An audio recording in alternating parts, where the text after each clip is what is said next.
caucuses, Ron Paul 36%, 2,190 votes for Mitt Romney to 1,996 for Ron Paul. That's a difference of only 194, and I'm sure a lot of the Ron Paul supporters are saying to themselves, if only they had worked a little bit harder, maybe they could have changed the result and created the first win for Ron Paul in this presidential nomination process. Ron Paul is walking out. He's going to be speaking right now.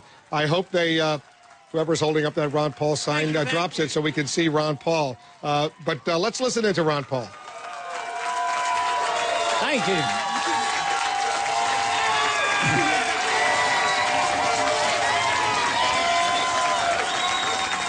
Thank you. Just remember, the revolution is only beginning. We have a ways to go. But I do want to recognize the staff and all of you, all the volunteers, and all the work's been done. It's been fantastic. Thank you very much. It encourages me because it's an important issue. Thank you.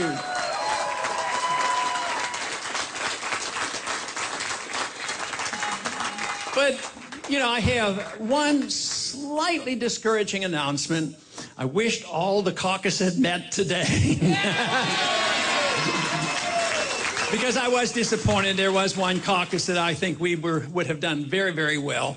But we lost by, I guess, almost 200 votes, 190 votes. It's almost like we could call it a tie. But anyway, the votes will be counted. All the caucuses will meet. But I do want to make a prediction. If I were a betting man, and I do not have $10,000 to bet, if I were a betting man, I would bet that we will control the main caucus when we go to Tampa.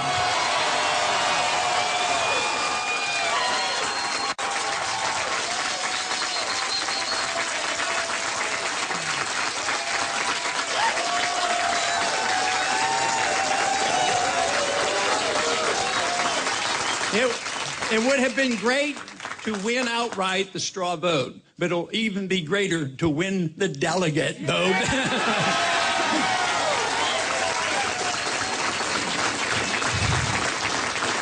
No, and that's going to happen. The momentum is going to continue. We're not going away. We're going to be in all these places where we're going to continue to pick up the delegates for one good reason. We have the message that America needs at this particular time.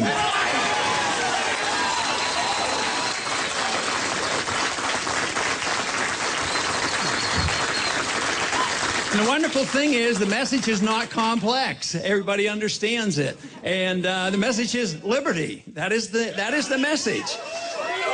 That means we want our freedom. We want each and every individual to have their freedom, not because they belong to a group, not because they belong to one state or another. It's because we are individuals, that we are born with our freedom, and we have a natural right to our liberties. It's a God-given right. And it follows that if you have a right to your life, you have a right to your liberty to run your life as you choose in both a social and economic means. And if that is the case, the goal that we have is for all of us to be able to keep the fruits of our labor.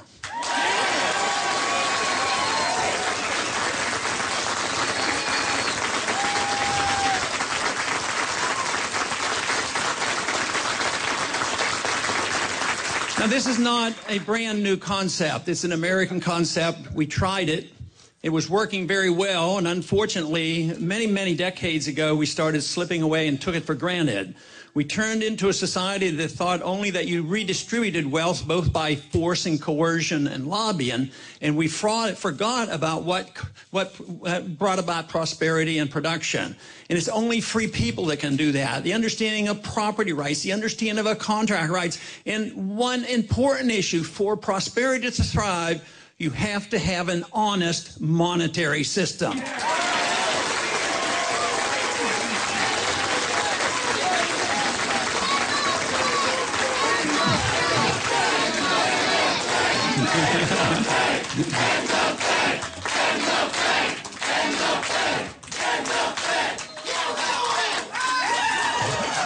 And if we don't do it, they'll do it to themselves because it's non-viable. They cannot persist because the funny money system, the fiat system, the paper money system makes no sense whatsoever and is coming to an end.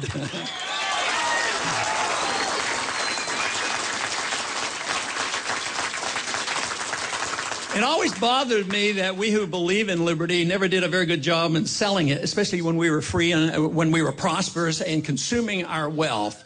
But we shouldn't ever lose this, because it is now that we have to grab the moral high ground. For too long, those who wanted to take your wealth and give it to somebody else, or get involved in your social life and tell you how to live, and also to get involved in other countries that we shouldn't be involved, that's coming to an end. The country is bankrupt, and the most important thing the American people do right now is admit the truth. We cannot deny the truth, and the truth is that we can't continue this way. We have to either go in a desperately wrong direction, as we have been, or we have to stop the nonsense, look to our traditions, and not go backwards and act as we did 200 years ago, but pick up on that, because freedom was never perfect. Freedom has been developed over many, many centuries. It's sad to me when I see some of the fundamentals that have been recognized at the time of the Magna Carta in 1215, that all of a sudden we're in this country now undermining some of those basic principles. So we have a desperate struggle now to reassert ourselves and say liberty is what we want. We know what it's all about. We've had it, and we've gotten careless, and it's drifted away. So now the country is waking up. The country is waking up for financial reasons. Everybody knows we're bankrupt. I mean, the social programs can't be financed. The world is involved in this. It's a dollar fiat standard that engulfs the world. You think we're in this together by ourselves? No. Just look at Europe, the mess they have. They're rioting over in Greece because they say they have to cut a little bit. So what is the plan? Bernanke's over there planning to bail them out with our dollars. The debt, when it gets this big, should be liquidated. It shouldn't be dumped on the people. And that is what we have been doing for these last 3 or 4 years. It needs to stop.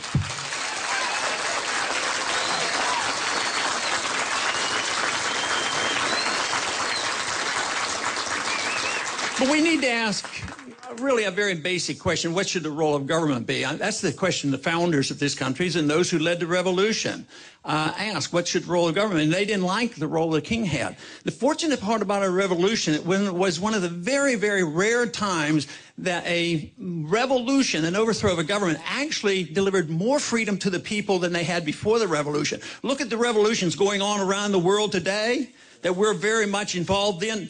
Unfortunately, they're ending up even with less. As bad as their governments were, just think of what's happening today. So we had more liberty, not less liberty, and we need to build on that and understand how important it is. But the role of government should be no more complicated than guaranteeing the right to your life and the right to your liberty. What does that mean? It means the government should be out of the economy. Oh, they say there's no regulations. Yes, you have the regulations of property rights. You have the regulations of market, the regulations of contracts, the regulations of sound money, the regulations of bankruptcy, the regulations of don't bail out anybody that comes to the government for bailouts.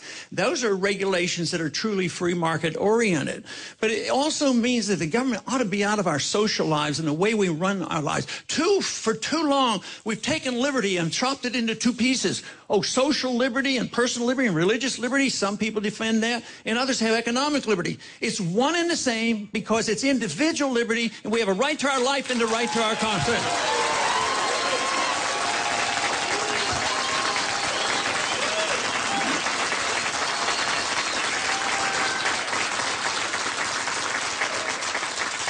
But if our goal is peace and prosperity, of course, we have to have the property rights, we have to have the sound money, we have to have limited government and restraints. But we also have to have a different foreign policy. We have a foreign policy that is deeply flawed, and is the foreign policy that always brings great nations down, and nations that overextend themselves. Even in our history, recent history, what brought the Soviets down? When the Soviets came, I was drafted in the 60s. They had 30,000 nuclear missiles, and we didn't have to fight them, thank goodness. But they collapsed because of their deeply flawed economic policy and their foreign policy of overextending themselves. And we're doing the very same thing. People would like us to think so often in debates, they say, tonight we're going to talk about foreign policy. The other night, we're going to be talking about economic policy. How can you talk about economic policy without dealing with all the spending overseas? That is why we need our troops to come home.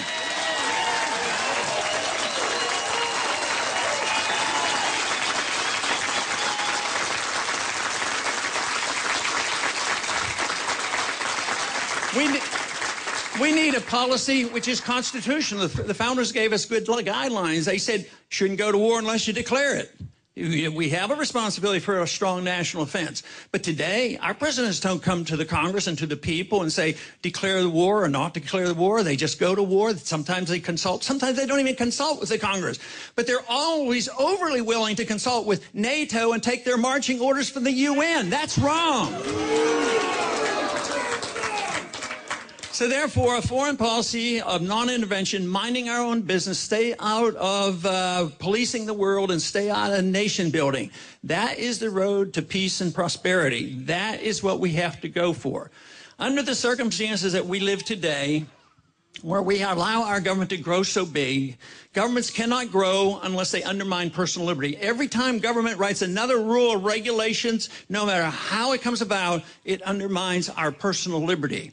But it does it in an even more sinister way, because when people get frightened either about foreign policy issues or they get frightened about economic issues, they think, I'm frightened, the government is supposed to take care of me, and I'm entitled to it, so I have a right to this. And they're so willing to give up their freedoms. And we were warned so clearly that you can't be safer by giving up your liberties. We never should have to give up our liberties in order to pretend that we might be a little safer.